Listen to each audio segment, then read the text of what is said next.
German Chancellor Angela Merkel has said the U.S. President Donald Trump's tweets concerning the G7 summit sobering and a little depressing. "It's hard, it's depressing this time, but that's not the end of the Group of Seven," said Merkel during a televised broadcast on Sunday night. Merkel added that Europe will implement countermeasures against U.S. tariffs on steel and aluminum, similar to recent measures by Canada. "So we won't let ourselves be ripped off again and again. Instead, we act then too," she said.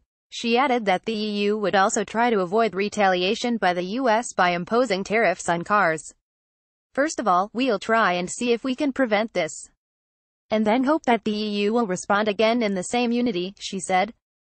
Earlier, German Foreign Minister Heiko Maas slammed Trump for sending tweets about a recent meeting of G7 group of industrialized nations, saying those statements are further destroying trust between the United States and traditional allies in the West.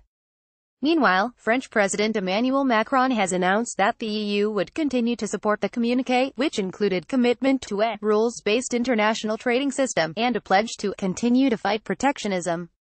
"We spent 2 days to obtain a text and commitments.